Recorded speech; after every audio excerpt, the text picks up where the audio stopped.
Bismillahirrahmanirrahim. Assalamualaikum warahmatullahi wabarakatuh.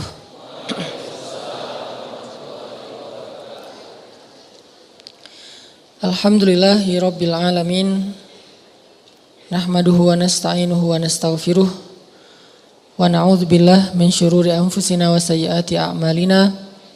May yahdihillahu fala mudhillalah wa may yudlil fala hadiyalah. Asyhadu an la ilaha illallah wahdahu la syarikalah. Lahul mulku wa lahul hamdu wa huwa ala kulli syai'in qadir. Wa asyhadu anna Muhammadan abduhu wa rasuluhu la nabiyya ba'dah. Allahumma salli wa sallim wa barik ala sayyidina wa habibina wa maulana Muhammadin wa ala alihi wa sahbihi ajma'in. Teman-teman yang dirahmati Allah Subhanahu wa taala, malam ini kita akan coba belajar mengevaluasi diri kita ketika kita dapat masalah. Karena ketika orang diberikan ujian oleh Allah Subhanahu wa taala itu, maka manusia itu ada dua tipe. Ada manusia yang berkeluh kesah dengan ujian, ada manusia yang bersabar atas ujian.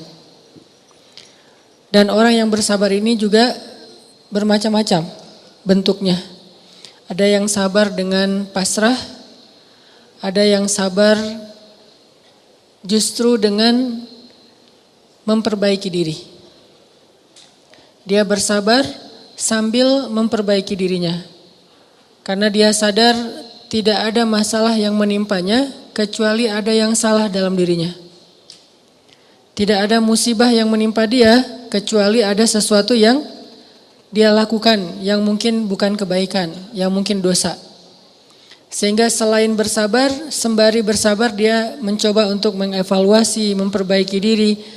Dan ini adalah model orang yang sabar yang paling baik. Sedangkan yang mengeluh juga macam-macam. Ada yang mengeluhkan masalah, ada yang mencari kambing hitam. Menyalahkan temannya, kayak misalnya dia gak lulus satu mata kuliah atau nilainya jelek. Dia nyalahin teman kos-kosannya gara-gara teman kos-kosannya ngajak dia main terus misalnya. Padahal itu kan pilihan ya, dia bisa menerima, bisa menolak.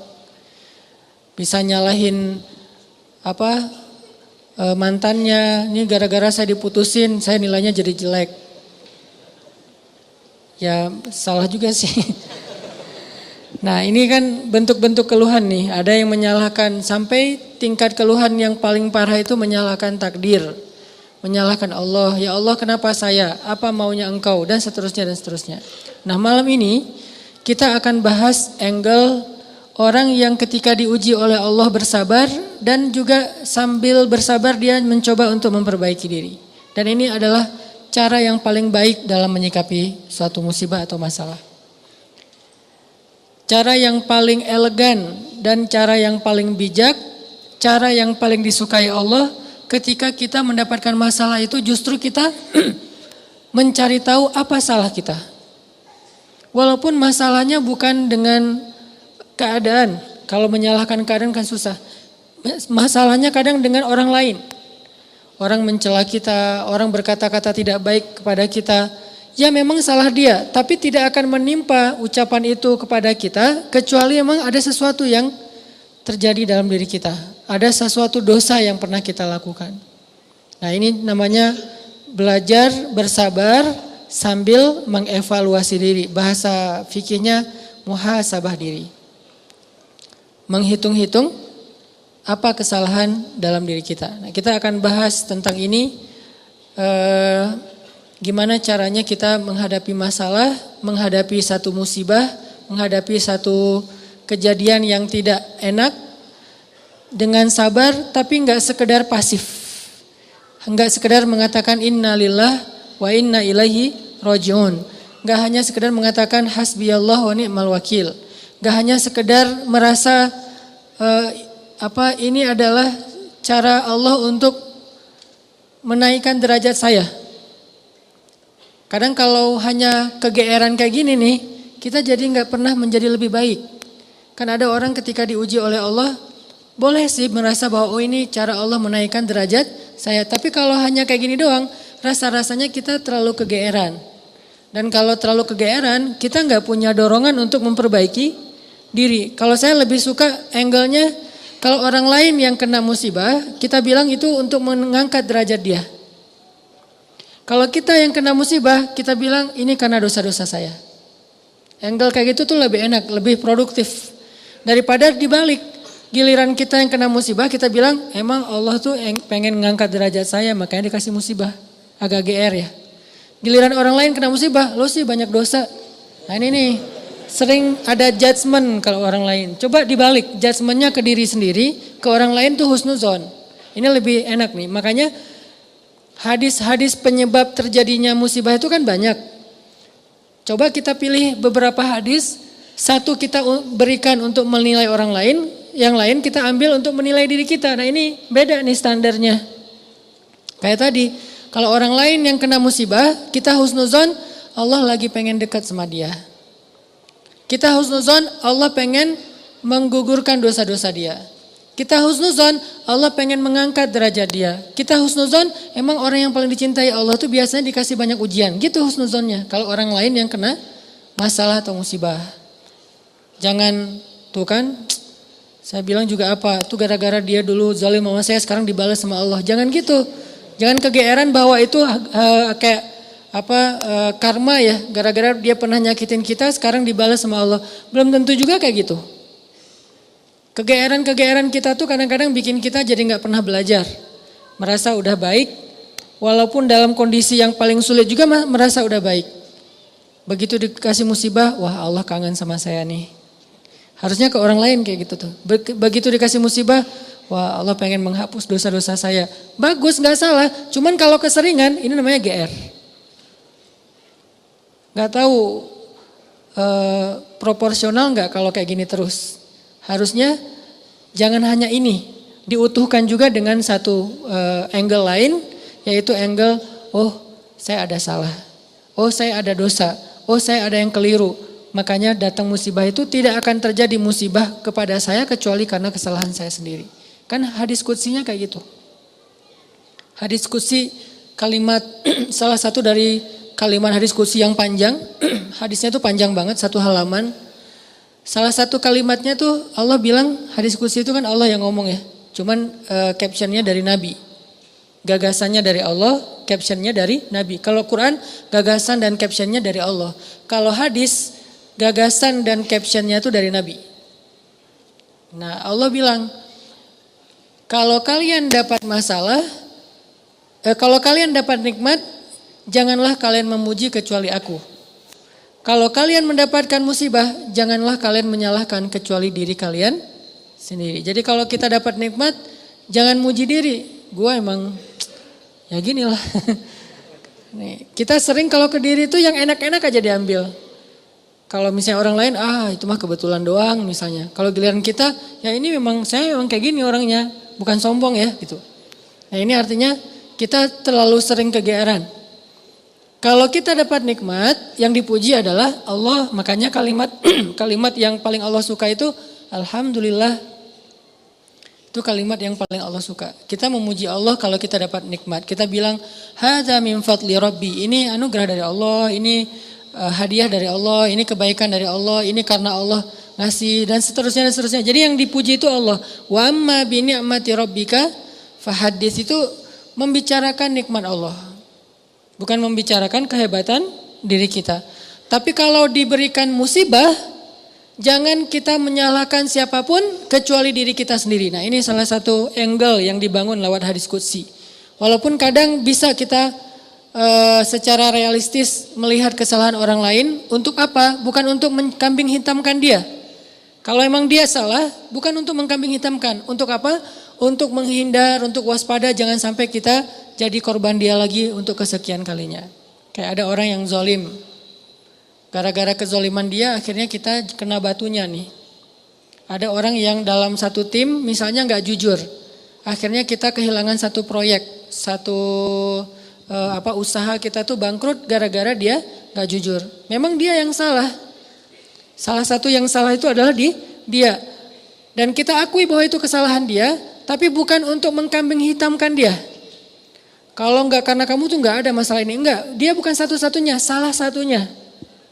Karena kalau kita enggak punya dosa, mungkin kesalahan dia hanya akan menimpa dia saja.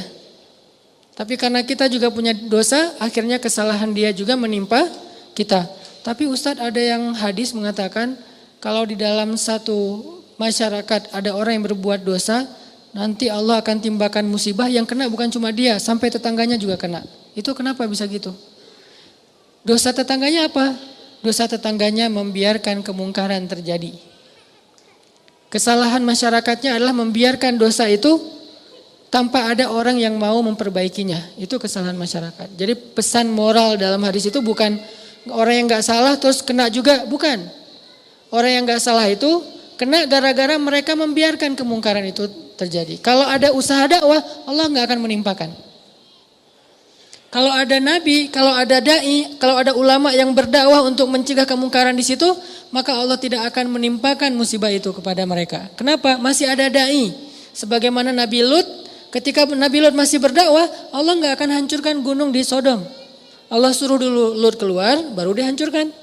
Kenapa? Karena masih ada yang berdakwah. Kalau Nabi Lut tidak berdakwah, walaupun di dalam negeri itu ada orang soleh hidup sendiri dan tidak mau berdakwah, maka Allah akan menimpakan musibah dan mengenai orang soleh. Kenapa orang soleh kok kena padahal dia nggak berdosa? Dosa dia adalah membiarkan kemungkaran. Dosa dia adalah membiarkan kebatilan, tidak berbuat apa-apa. Jadi kita bersyukur juga ada ulama-ulama yang bersuara untuk kemungkaran. Itu salah satu alasan mungkin Allah masih menahan musibah atas negeri kita. Kalau mereka tidak menyuarakan kebenaran dan mencegah kemungkaran, mungkin dari dulu kita udah kena musibah-musibah yang besar. Kalaupun ada musibah-musibah kecil, ini mungkin lebih kepada hikmah yang lain. Bukan hikmah karena Allah pengen mengazab bangsa Indonesia. Jadi teman-teman, coba kita perbaiki angle berpikir. Apa yang harus kita persangkakan ketika orang lain kena musibah, dan apa yang harus kita persangkakan ketika kita yang kena musibah. Kalau kita yang kena musibah, salah satunya adalah cari salahnya di mana nih dalam diri kita. Kalau orang lain yang kena musibah, maka berbaik sangka dengan mengatakan Allah ingin mengangkat derajat dia. Berbaik sangka dengan mengatakan Allah pengen dekat dengan dia. Berbaik sangka dengan mengatakan orang yang paling banyak diuji adalah para nabi, kemudian orang soleh, kemudian yang semisalnya, kemudian yang semisalnya. Berbaik sangka dengan mengatakan Allah pengen menggugurkan dosa-dosa dia. Sehingga kita gak pernah menjudge orang lain. Dan tidak sibuk dengan kesalahan-kesalahan orang lain. Karena pernah saya kena musibah, misalnya motor saya hilang. Dulu banget. Saya baru beli motor, baru 2 bulan terus hilang. Teman saya bilang gini, Ustadz kurang sedekah nih. Digituin. Ya sih, saya nggak mungkin dong saya ngebantah kan ya. Oh iya ya mungkin. Cuman kan nggak enak ya. Orang lagi kena musibah, bukannya dia empati atau apa gitu, malah Ustadz kurang sedekah nih. Dia menjudge. Dan kalau saya kepancing, nggak tahu sedekah saya kayak gimana, kan habis pahala sedekah saya. Udah pahala sedekahnya cuma sedikit, riak pula gara-gara kepancing sama dia, hilang kan, nggak ada manfaatnya kan ya. Dan itu sering loh mancing-mancing kita jadi riak. Kadang-kadang riak kita tuh bukan direncanain, bukan gua pengen riak nih, enggak. Kalau kelas kita insya Allah enggak gitu-gitu amat lah. Enggak mungkin kita sedekah pengen pamer, kita beribadah pengen pamer, kita tilawah pengen pamer. Kita tahu lah itu mah sia-sia. Tapi kadang riaknya tuh muncul gara-gara kepancing sama orang lain. Lo enggak pernah gua ngeliat baca Quran, wah lo enggak tahu gua di HP ini ada Quran sampai 5 aplikasi loh. Buat apa juga banyak-banyak sama aja isinya. Aplikasi Al-Quran tuh ada 5 di sini dan sehari tuh coba lo lihat dan terakhir udah baca sampai surat berapa.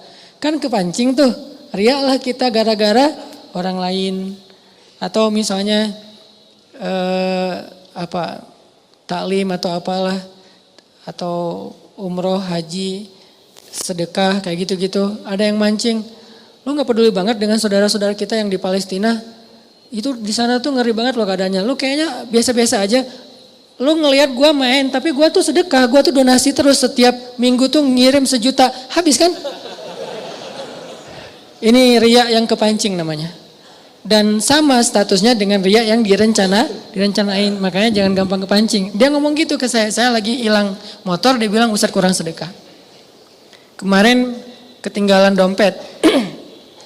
Ketinggalannya di rumah ternyata. Gak tahu kemana dompet, panik gitu kan, soalnya SIM 2 di situ baru dibikin. Udah gitu kartu ATM gitu, terus ada foto anak. Alhamdulillahnya gak ada duit. Tapi kan kartu lumayan tuh, blokir ATM dulu, terus mau ngirim SIM, mau ngurus SIM juga, ngurus KTP, apalagi sekarang lama ngurus KTP-nya, masa kemana-mana saya mau bawa surat gitu, nunjukin kan naik pesawat, males banget kan ya, nggak keren kalau nggak ada kartu teh, kemana-mana mau check in pesawat, tunjukin kertas, aduh gimana rasanya nih, berat, tiba-tiba ada yang iseng lah gitu, udah tahu orang kena musibah Ustadz banyak dosa, Ustadz ini segala macam. Iya sih emang banyak dosa, tapi gak usah diomong-omongin kan gitu ya. Jadi malah, karena kita juga udah muhasabah diri lah, ketika kita dapat musibah kita langsung introspeksi diri, gak perlu digitu-gituin.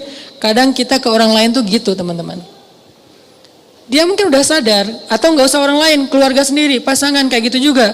Oh kayaknya kamu tadi, gara-gara kamu tadi ngomongin dia, makanya jangan digituin. Udah aja bab ngomongin orang lain, itu bab yang berbeda. Jangan dikait-kaitkan sehingga kita menjudge orang lain kena musibah gara-gara dosa yang baru saja dia lakukan. Ini kurang bijak.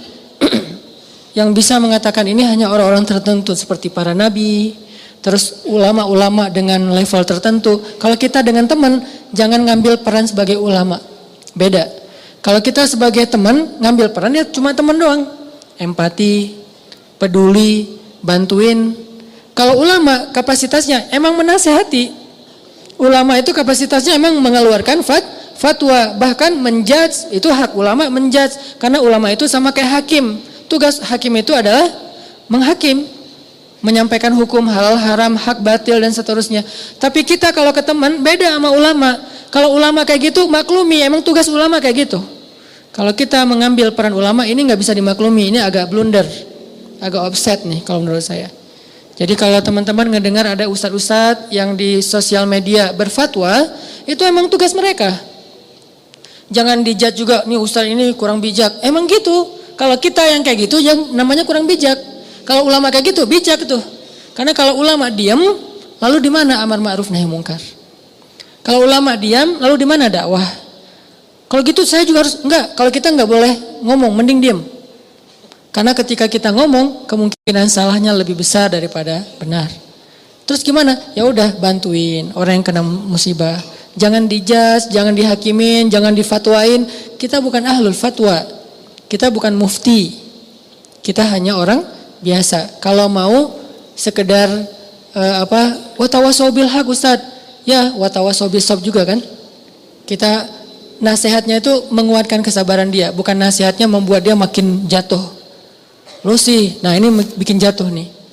Ya sabar ya, mudah-mudahan Allah dengan modal husnuzon tadi, mudah-mudahan Allah angkat derajat kamu, mudah-mudahan Allah ngampunin dosa-dosa kamu, mudah-mudahan Allah kamu jadi lebih dekat kepada Allah. Ini watawasau bil haq, watawasau bis sabr. Tapi kalau kita bilang kamu kurang ini, kamu kurang itu, kamu kurang itu, ini berarti kita menjudge, menghakimi orang yang sedang kena musibah. Harusnya itu kita lakukan untuk diri kita, bukan untuk orang lain. Beda banget teman-teman, angle dalam menilai orang lain dan menilai diri kita sendiri itu beda. Jangan disamain. Yang banyak terjadi terutama di sosmed itu kita memberlakukan yang untuk diri kita berikan ke orang lain, yang untuk orang lain kita ambil untuk diri kita. Itu yang terjadi. Di balik tadi tuh, itu banyak banget di masyarakat kita. Yang kayak kasus orang lain kena musibah, kita bilang banyak dosa, kita kena musibah, kita bilang Allah pengen ngangkat derajat saya. Harusnya dibalik. Kalau dibalik insya Allah kan gak ada perdebatan ya. Gak ada haters, gak ada keributan, gak ada keramaian, gak ada unfollow, gak ada left group, gak ada yang kayak gitu-gitu. Kenapa? Karena semuanya melihat ke orang lain dengan husnuzon, melihat ke diri sendiri dengan muhasabah, dengan mengevaluasi kesalahan sendiri. Ini poin pertama, mudah-mudahan jadi pola pikir dalam kita berteman, pola pikir dalam kita bersosmed termasuk, karena kalau pola pikir ini dibalik tadi bahaya. Kita nggak akan pernah punya teman yang nyaman di sisi kita. Terus disalah-salahin. Apalagi nanti kalau udah punya pasangan, nggak akan betah dia kalau terus-terusan disalah-salahin. Walaupun salah. Kadang dia salah tapi nggak usah disalah-salahin. Cukup dibantu, nanti dalam momen-momen yang lebih normal, lebih enak, baru dikasih tahu. Tapi kalau misalnya dia lagi ada masalah, disebutin lagi kesalahannya, secara manusiawi dia pasti akan ilfil. Alih-alih dia nerima nasihat kita malah menjauh, malah jadi masalah baru. Ini angle berpikir. Terus yang kedua, kita coba lihat bagaimana cara para ulama menyikapi atau merespon masalah. Gimana orang soleh dulu ngerespon satu musibah. Orang soleh dulu, kalau mereka dapat musibah, mereka selalu memeriksa pertama hubungan mereka dengan Allah. Itu yang pertama diperiksa. Karena nggak mungkin ada musibah kecuali karena ada masalah antara kita dengan Allah. Kalau hubungan kita dengan Allah itu hidup kita tuh bakalan mudah banget teman-teman. Tapi begitu ada kerenggangan antara kita dengan Allah, ada gap antara kita dengan Allah, ada kayak kerusakan hubungan kita dengan Allah, pasti jadinya tuh musibah, pasti jadinya tuh masalah. Saya teringat kisah di zaman Umar bin Abdul Aziz. Tahu Umar bin Abdul Aziz? Umar bin Abdul Aziz itu pemimpin yang dikenal dengan julukan Khulafaur Rasyidin yang kelima. Jadi ada 6 Khulafaur Rasyidin. 4 terkenal ya, Abu Bakar, Umar, Utsman, Ali. Yang kelimanya tuh Umar bin Abdul Aziz dan yang keenamnya itu Nuruddin Zinki. Gurunya Salahuddin Al-Ayyubi. Jadi ada 6 Khulafaur Rasyidin, khalifah yang dikenal dengan khalifah paling adil sepanjang sejarah. Padahal banyak khalifah-khalifah yang keren loh dalam Islam. Ada Harun Ar-Rasyid, ada Khalifah Al-Ma'mun, ada Khalifah Muhammad Al-Fatih, ada Salahuddin Al-Ayyubi, ada Saifuddin Qutuz. Ada banyak nama-nama besar dalam sejarah Islam. Tapi mereka nggak dapat gelar Khulafaur Rasyidin. Berarti orang yang dapat gelar Khulafaur Rasyidin ini kan ideal banget ya, keren banget nih. Walaupun kita belum tahu cerita detailnya. Salah satu di antara 6 Khulafaur Rasyidin, ada yang kelima namanya Umar bin Abdul Aziz. Kalau nggak salah cucu apa cicitnya Umar bin Khattab. Nah, di masa Umar bin Abdul Aziz ada seorang gembala, ada seorang yang punya banyak ternak, datang kepada Umar bin Abdul Aziz bilang gini, "Ya Amirul Mukminin, kenapa ya sejak Anda naik jadi khalifah, ada kejadian aneh di tempat gembala-gembala ternak kami?" Umar nanya, "Kejadian aneh apa?" "Ya kejadiannya aneh, soalnya dulu tuh yang namanya serigala sama domba itu pasti kan musuhan ya. Serigala tuh kan selalu meneror ya, menikung. Serigala itu selalu berburu domba. Jadi domba itu makanan serigala tuh. Tapi sejak Umar bin Abdul Aziz jadi khalifah, sekarang serigala itu adalah penggembalanya domba, ngawal domba. Jadi serigala yang ada di gunung turun untuk mengawal domba. Gimana ngawalnya? Kan saya pernah posting tuh yang di New Zealand. Gimana seekor anjing dilatih untuk menggembalai domba.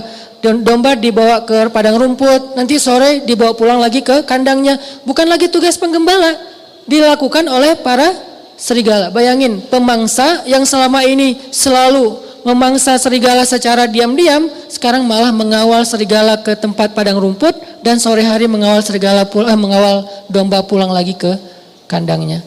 Apa yang terjadi ya Amirul Mukminin? Serigala sekarang malah menggembalai domba.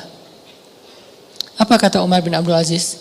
Kami adalah kaum yang selalu memperbaiki hubungan dengan Allah, maka Allah memperbaiki hubungan antara kita dengan makhluk. Kami adalah kaum yang memperbaiki hubungan dengan Allah, maka Allah pun memperbaiki hubungan antara domba dengan serigala. Bayangin, musuh bebuyutan bisa baik hubungannya oleh Allah Subhanahu wa taala. Ala kulli syai'in qadir.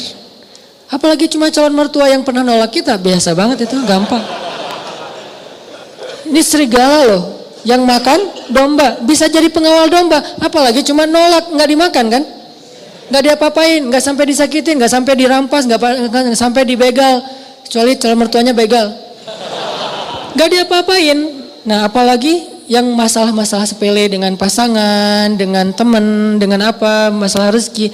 Jadi kalau kita punya masalah kayak kita lagi punya bisnis sama teman-teman nih berlima. Udah modalnya cukup, konsep bisnisnya udah mateng, marketingnya udah ahlinya, produknya udah ada. Kenapa masih rugi aja? Udah berjalan sekian tahun, rugi sampai hampir bangkrut. Jangan hanya cari tahu kesalahan teknis. Oh kayaknya nih konsep marketing kita masih kurang bagus nih, sales kita kurang jago nih, atau branding kita kurang bagus nih dan seterusnya. Bukan hanya itu yang perlu kita evaluasi. Yang nomor satu, evaluasi dulu hubungan kita dengan Allah SWT. Setiap kali kita punya masalah, pertama yang harus kita tanya, jangan-jangan saya nih ada masalah sama Allah. Dan itu yang selalu saya lakukan. Kalau saya punya masalah, saya langsung tanya, nih kayaknya ada yang gak benar nih saya sama Allah. Mungkin sholatnya kurang khusyuk, mungkin beberapa kali jadi gak sholat di masjid karena sibuk atau karena ketiduran, karena apa. Oh kayaknya kebiasaan saya malam misalnya bangun, enggak saya, orang lain malam misalnya dia tahajud, terus tiba-tiba beberapa malam ini dia gak tahajud, akhirnya Allah kasih musibah mancing biar dia tahajud lagi. Kebiasaan dia tilawah 1 juz, tiba-tiba beberapa hari ini cuma beberapa lembar, Allah kasih masalah. Pokoknya kalau kita dapat masalah, yang pertama harus kita evaluasi hubungan kita dengan Allah. Sehingga ketika Umar bin Abdul Aziz jadi khalifah, masalah antara serigala dengan domba damai. Jadi domba dan serigala itu temenan. Bayangin, domba sama serigala temenan, sahabatan lagi tuh. Malah serigala jadi kayak apa ya? Kayak relawan buat domba, nggak dibayar. Jadi volunteer. Pada turun, gantian ya, piket gitu serigala teh. Kan serigala banyak tuh, piket dalam seminggu, giving every day. Dalam seminggu ada 1 serigala yang bertugas untuk ngawal domba-domba. Dan itu bukan 1 kawanan domba, ada puluhan bahkan ratusan kawanan domba di negeri itu, di Madinah. Semuanya dikawal oleh serigala. Kalau cuma 1 doang mungkin bukan fenomena. Kebetulan doang nih ada serigala yang baik hati. Tapi kalau misalnya jadi kayak semua kawanan domba itu dikawal oleh serigala, ini fenomena nih. Akhirnya laporlah kepada Umar bin Abdul Aziz, ya Amirul Mukminin, apa yang terjadi? Kata Amirul Mukminin, kami adalah kaum yang selalu berusaha memperbaiki hubungan dengan Allah, maka Allah memberikan balasan dengan memperbaiki hubungan antara serigala dengan domba. Berkuranglah tugas para penggembala. Nunggu aja tuh di kandang. Pagi hari dijemput sama serigala, datang tumpangan gratis gitu. Datang serigala, udah siap, udah, ayo jalan konvoy, naik ke atas padang rumput. Dan serigala lebih expert dalam mencari padang rumput daripada manusia. Dia tahu banget padang rumput yang lagi yang rasanya manis, yang asin, yang apa segala macam, kayak salad gitu kan ya. Gua tunjukin nih salad yang paling baik nih, chefnya terbaik, dia tunjukin ke gunung mana, tuh bawa tuh domba-domba. Kayaknya kurang lebih kayak gitulah keadaannya. Lalu kan Umar bin Abdul Aziz itu cuma sebentar ya, kalau nggak salah cuma 3 tahun jadi khalifah, lalu dibunuh, meninggal. Setelah Umar bin Abdul Aziz meninggal, serigala mulai memakan domba-domba. Serigala mulai memakan domba-domba. Ketika kasus pertama terjadi dalam kasus 1 kawanan domba, langsung yang pemilik domba itu mengatakan, kenapa dombanya mulai dimakan serigala? Dia mengatakan pasti Umar bin Abdul Aziz sudah wafat, karena mereka belum dengar beritanya.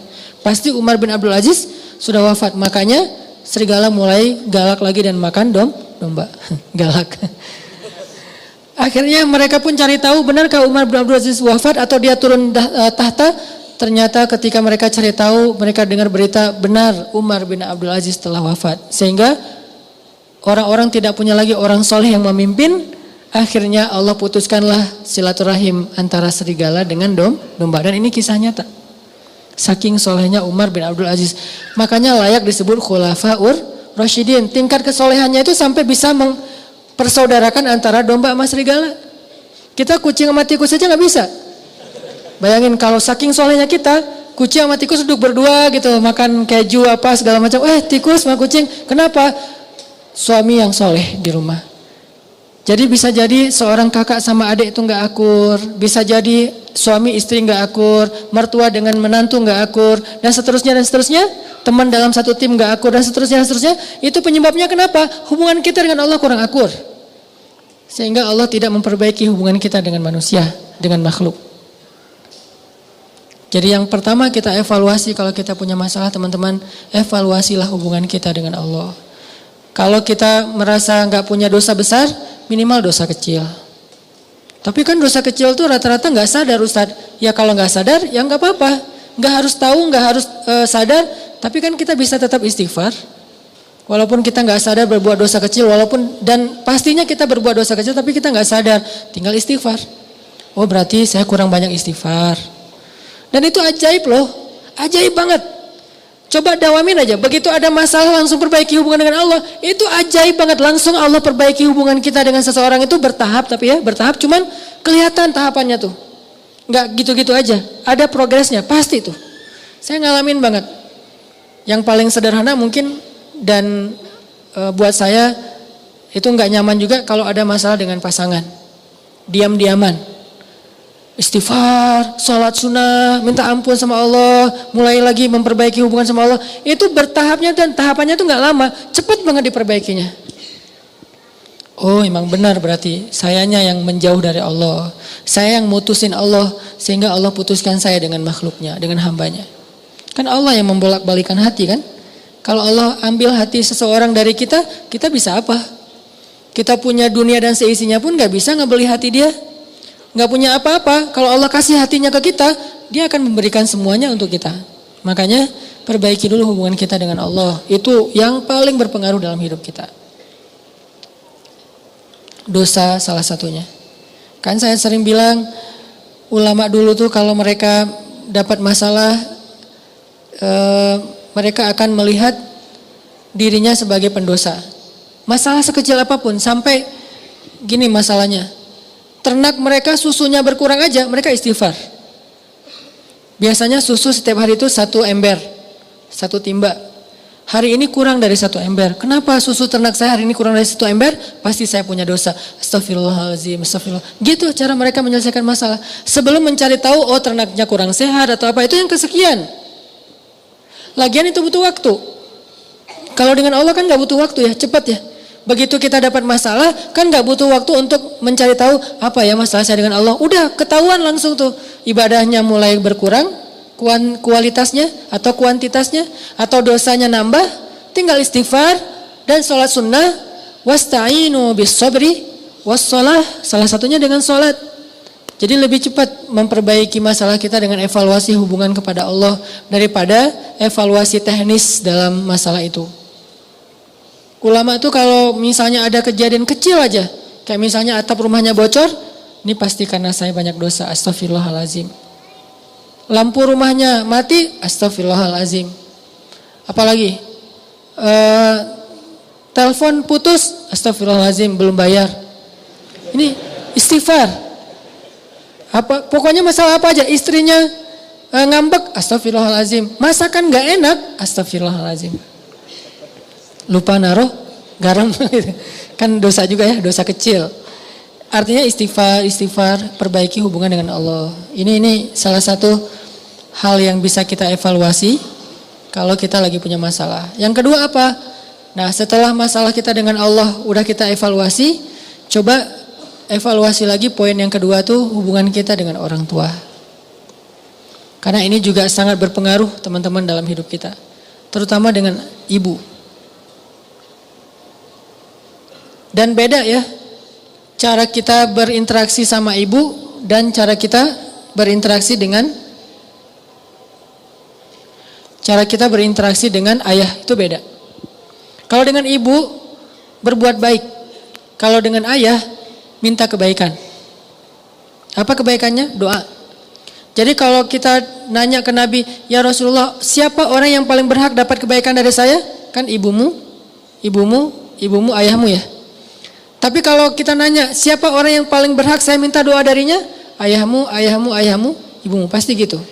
Karena kata Nabi, doa seorang ayah tidak ditolak. Jadi kalau berbuat baik, ibu dulu. Kalau minta doa, ayah dulu. Jangan-jangan kita pas mau ikut ujian kemarin, lupa nelpon ayah untuk minta doa. Yang ditelepon ibu doang, ayahnya cemburu. Saya gak penting buat dia. Nilai kita anjlok. Padahal kalau kita dapat kebaikan misalnya, nilainya bagus. Yang pertama dapat berita nilai kita bagus itu siapa? Ibu kita, karena menyenangkan hati ibu dulu, baru ayah. Tapi sebelum ujian yang ditelepon, ayah dulu, baru ibu.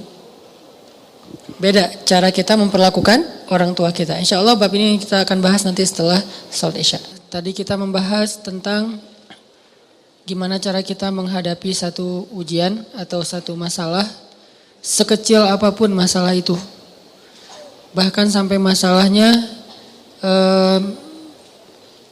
kayak para ulama, atap rumahnya bocor, lampu, kalau dulu kan lampunya lampu minyak gitu ya, minyaknya habis, terus belum sempat beli atau nggak sanggup beli. Masalahnya ternaknya kurus-kurus atau susunya kurang kayak gitu-gitu.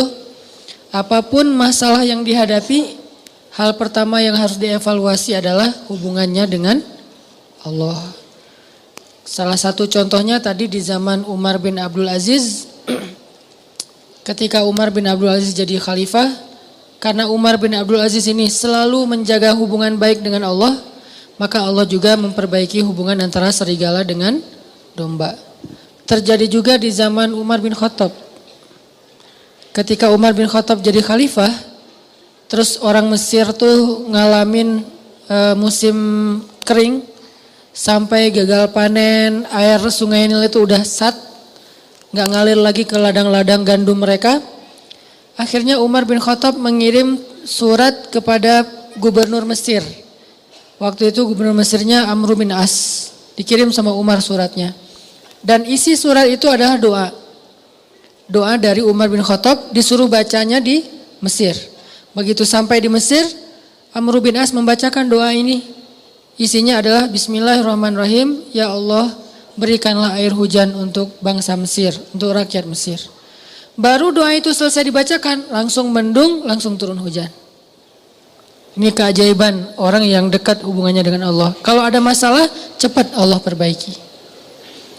Kenapa kita kalau doa nggak secepat Umar bin Khattab, nggak secepat Umar bin Abdul Aziz dan orang-orang soleh lainnya?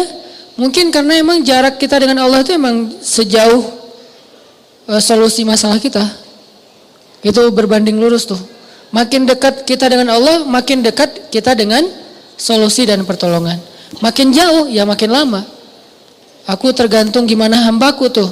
Fadhkuruni azkurkum washkuruli wala takfurun. In tansurullaha yansurkum. Banyak ayat-ayat kayak gitu timbal balik. Kalau kalian ingat aku ingat kalian. Wa aufu bi ahdi, ufi bi ahdikum. Tunaikan janji kalian kepada aku tunaikan janjiku kepada kalian. Apalagi? Tolong agama Allah, Allah akan tolong kalian. Kayak gitu-gitulah. Aku tergantung prasangka hambaku kepadaku dan seterusnya. Ini artinya coba evaluasi dulu gimana kedekatan kita dengan Allah. Apakah mulai merenggang? Apakah mulai agak flat? Apakah mulai garing? Kayak kita doa mulai garing, sholatnya garing, gak khusyuk lagi, gak ada rasa. Nah ini hal yang perlu kita evaluasi. Gak ada hubungannya usah dengan masalah, hubungan banget. Bukankah dunia ini milik Allah? Allah yang mempergilirkan segala sesuatu, Allah yang mengatur. Allah itu Rob. Rob itu artinya pemilik, pencipta, pemelihara, pengatur. Itu semuanya makna dari Rob atau rububiyah. Itu perbaiki pertama. Kedua, mungkin masalah kita itu karena hubungan kita dengan orang tua yang kurang baik. Kurang baiknya kadang bukan durhaka, tapi kurang peduli. Kurang baiknya mungkin kita gak pernah ngebentak orang tua, tapi gak pernah juga kita membahagiakan orang tua. Ya biasa-biasa aja lah gitu. Dengan orang tua itu ya sekedar status doang, bahwa itu ibu saya, itu ayah saya, tapi gak ada apa-apa. Bukan kesayangan, bukan prioritas, bukan yang kita agendain, pokoknya seminggu sekali harus nelpon, kalau gak bisa datang, kalau bisa datang harus datang. Setiap hari itu kita minimal ketemu ibu kita senyum, minimal kalau bisa mijat kakinya atau apa gitu. Nah karena hubungan kita dengan orang tua jadi agak sedikit plain, hambar, maka hidup kita juga jadi hambar. Terutama ibu. Dan juga mungkin kurangnya apa? Kurang banyak minta doa dari ayah. Padahal doa itu ajaib loh dalam kehidupan kita teman-teman. Ada banyak orang yang dia itu tiba-tiba menjadi orang pintar bukan karena dia cerdas, bukan karena ilmunya banyak, tapi karena doa orang-orang soleh. Sehingga Allah kasih dia kecerdasan, Allah kasih dia ilmu, hafalan, melekat semuanya di dalam benak dan hatinya. Itu bisa banget dengan doa. Makanya dulu Umar bin Khattab pas mau ketemu dengan Nabi sambil bawa anaknya Abdullah bin Umar. Umar bilang kepada Abdullah, Abdullah, nanti kalau kamu ketemu dengan Rasulullah, jangan lupa minta doa ya. Ya ayah, kata Abdullah. Nah pas ketemu dengan Rasulullah, Abdullah langsung, ya Rasulullah beri saya doa. Doakan saya, doakan saya. Selalu minta doa.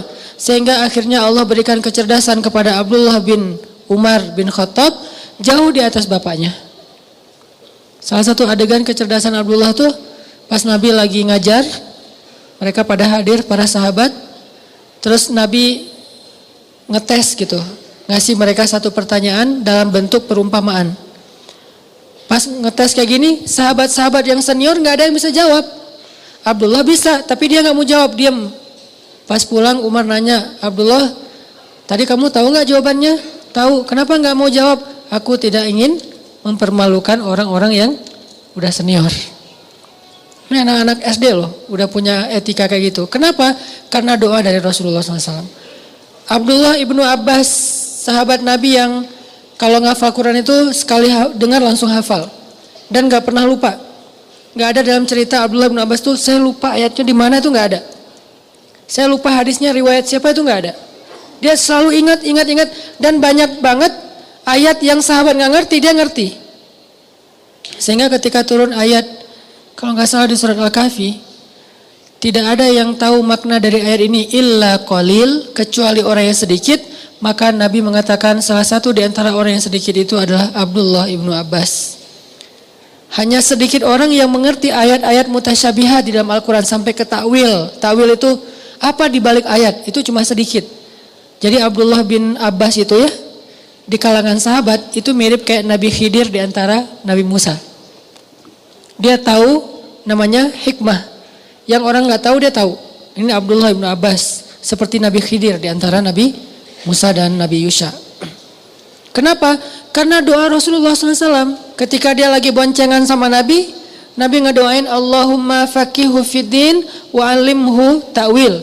Ya Allah, fahamkan dia halal dan haram dan ajarkan dia Al-Quran. Jadilah sejak saat itu Abdullah bin Abbas mengatakan, hati saya menjadi sejuk dan tidak pernah lagi lupa dengan apa yang pernah saya dengar. Gak pernah lupa. Doa. Siapa lagi yang didoain dan punya keajaiban dalam hidupnya? Hasan al-Basri. Doanya Umar bin Khattab.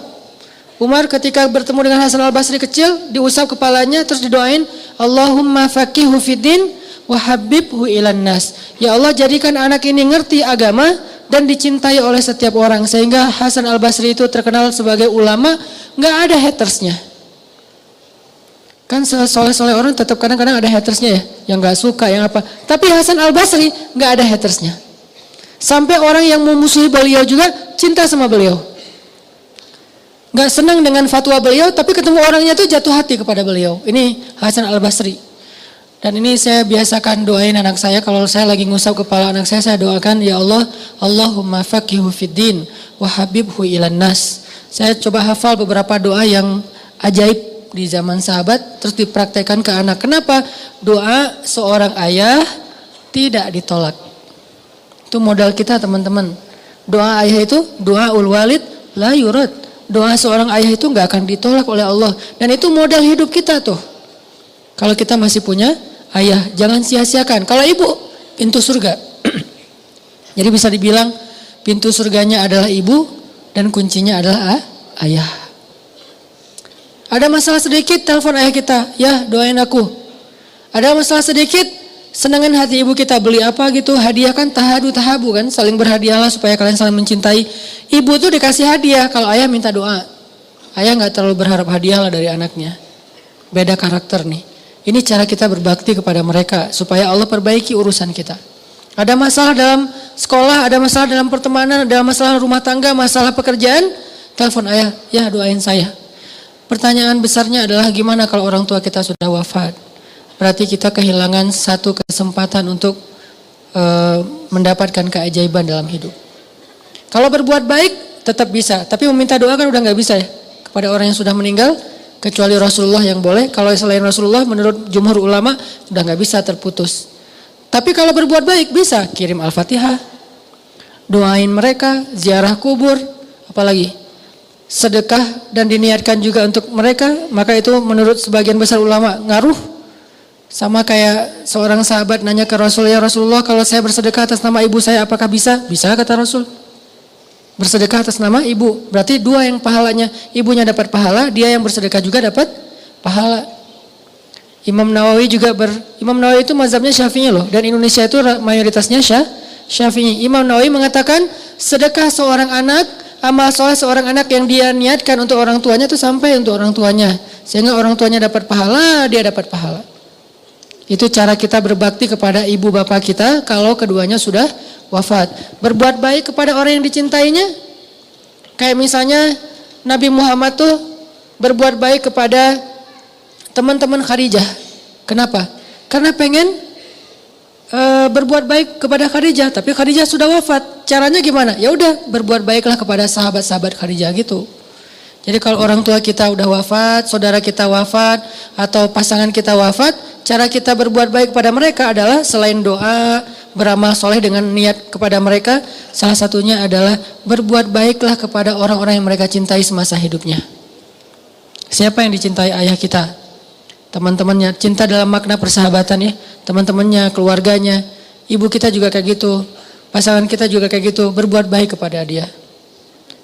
Insya Allah kalau kayak gitu berarti kita telah berbuat baik kepada almarhum. Walaupun kata orang itu nggak ada istilah almarhum, ya nggak masalah lah, istilah doang ya, kepada almarhum. Terus yang ketiga, kalau kita punya masalah, evaluasilah hubungan kita dengan pasangan. Kalau yang udah punya, kalau belum punya Ustadz, berarti nggak ada masalah. Atau ada masalah nggak ada solusi. Jadi evaluasi dulu hubungan kita dengan pasangan, terutama hubungan seorang istri kepada suami. Kenapa? Karena salah satu yang menyebabkan hidup kita nggak berkah, tidak ada ridho dari suami kita. Tapi suami saya itu emang nggak pernah ridho, Ustaz. Nah ini salah suaminya nih. Kalau kita udah benar tapi suami nggak ridho, maka Allah tahu lah, Allah tuh nggak polos lah, nggak terlalu lugu gitu. Allah pasti gak kasih ridho saya nih, soalnya suami saya gak kasih ridho. Tapi suami saya itu susah banget Ustadz, kayak dosen killer gitu, susah ngasih nilai. Allah tahu, Allah yang menilai. Gak mungkin Allah menzalimi kita gara-gara suami, gak mungkin. Jadi Allah hakimun alimun basirun khabir. Maha bijaksana, maha tahu, maha melihat, maha teliti. Gak usah khawatir. Tapi kalau emang suami gak ridho gara-gara kita belum baik, itu wajar. Susah dapat kebaikan. Makanya Nabi pernah bilang gini, ini buat teman-teman teteh-teteh yang di atas, kalau masih sendiri ini jadi bekal nanti kalau udah punya pasangan.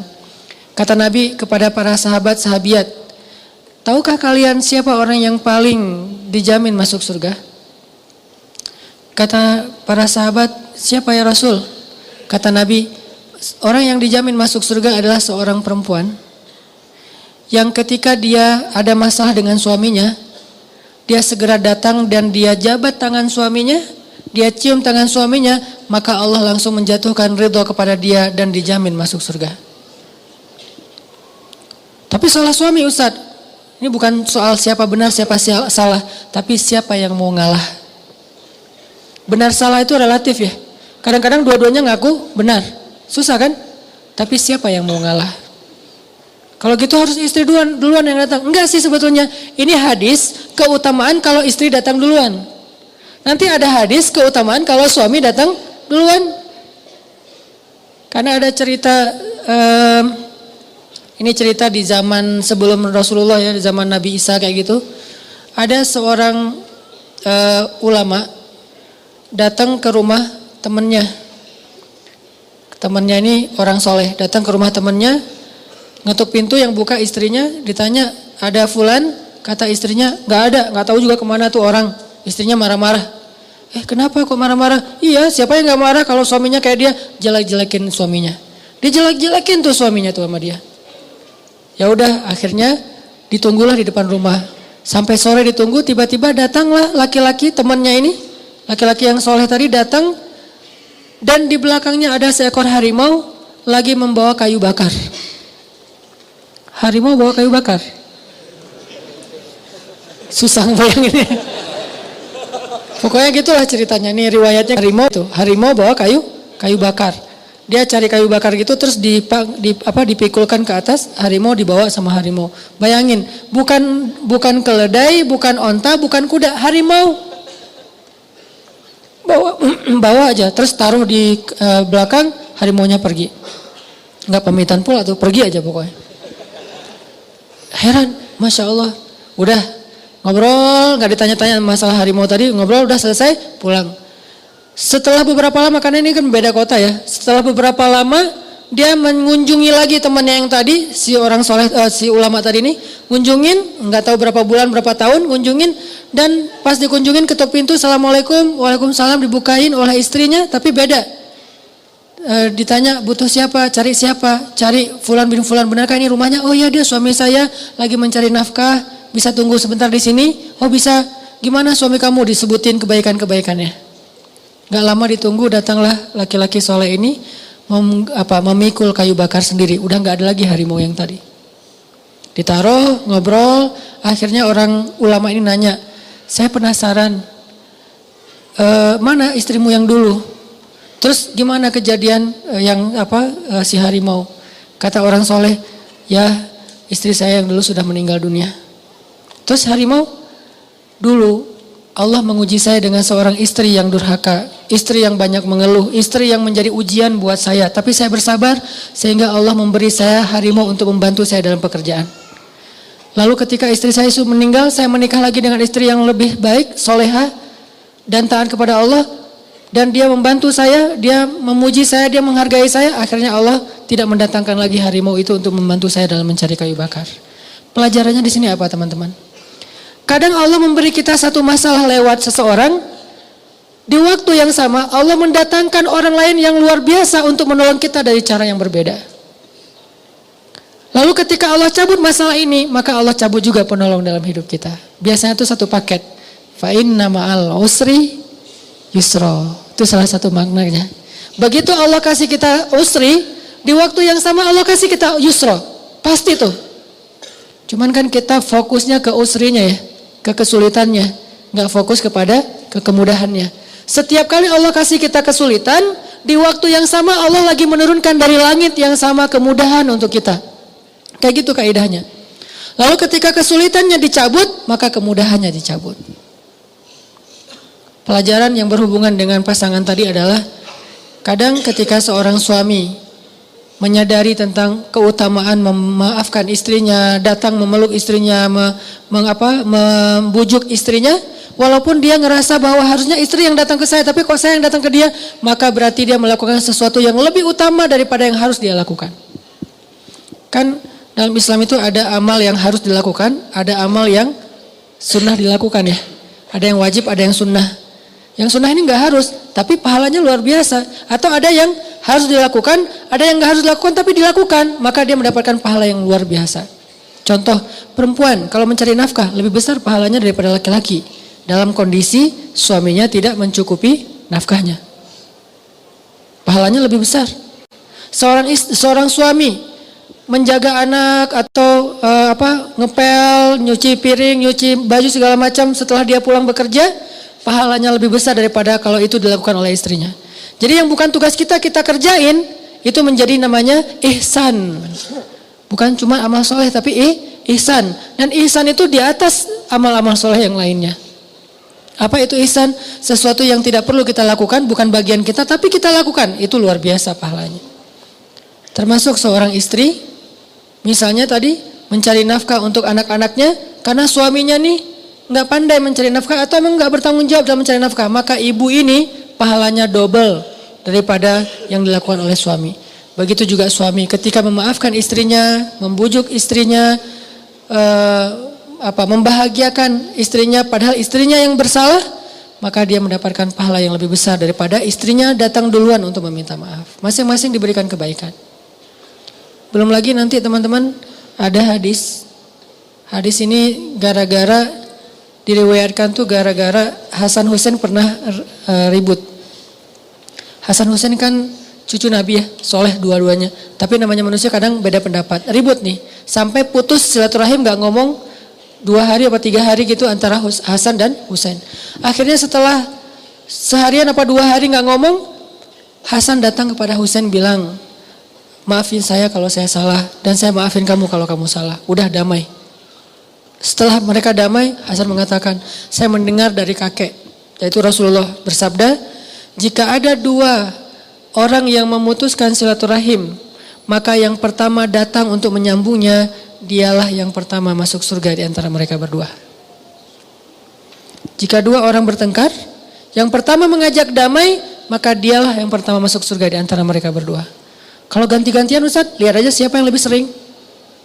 Suami istri nih, kan suka ada masalah. Kadang sebulan sekali ada masalah, kadang seminggu sekali ada masalah, kadang setiap hari ada masalah. Ada musim masalah, setiap hari masalah. Karena ada musim-musimnya nih. Musim lagi nyaman, wah setiap hari itu ada kejutan, ada hal-hal yang indah, ada musimnya nih. Nah, dalam banyak kasus, siapa yang paling sering datang duluan dan untuk berdamai? Maka di antara mereka berdua nanti bisa kelihatan di dunia, dialah orang yang duluan masuk surga.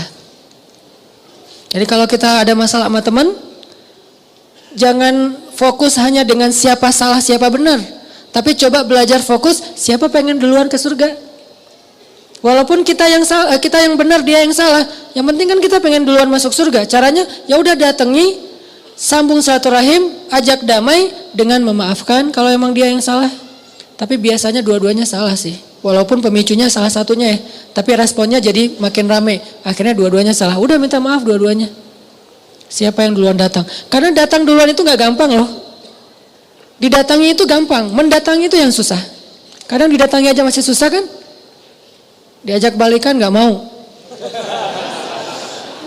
Padahal dia ngajak balikannya dengan cara halal ya, pengen akad gitu. Belum lupa dengan cerita dulu. Nah, artinya gak usah dibahas panjang-panjang, sakit hati. Jadi keinget, enggak sih. Kalau kita ada masalah sama teman kita, jangan fokus dengan siapa yang salah, siapa yang benar. Fokus aja siapa duluan yang mau masuk surga. Dan memang benar, mau ngedatangin orang yang kita anggap dia salah itu gak gampang. Kadang-kadang ngedatangin orang yang kita yang salah ke dia aja susah, apalagi yang dia yang salah ke kita tuh gak gampang kan. Susah banget loh. Nah, kesusahan itulah yang Allah balas. Kesusahan dalam kita melawan ego kita itulah yang Allah beri pahala. Kan al-jaza ala qadril masyaqqah. Balasan itu tergantung tingkat kesulitan dalam beramal. Itu yang Allah balas. Jadi periksa hubungan kita dengan pasangan, bisa jadi di situ ada masalah.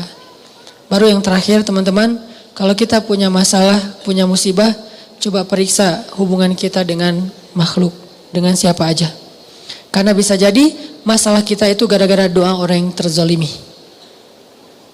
Gimana kalau orangnya udah gak kenal lagi Ustadz? Kayak di jalan ketemu terus gak sengaja kita ngejiplatin air. Musim hujan nih, naik motor, naik mobil, lewat genangan air, kena. Akhirnya dia karena bajunya kotor, terzolimi, dia doa nih. Bukan cuma bab itu, gara-gara bajunya kotor dia gak jadi nikah. Kan itu teraniaya banget ya. Nah itu terzalimi banget tuh, itu dosa besar banget tuh. Akhirnya dia doa nih, ya Allah semoga dia jomblonya sampai akhir hayat. Aduh berat Akhirnya kita kenapa kok nggak ada yang mau sama saya, kenapa kok saya ditolak. Jangan-jangan kita pernah ngezolimin orang lain. Gimana kita menebus kesalahan kepada orang yang kita udah nggak kenal?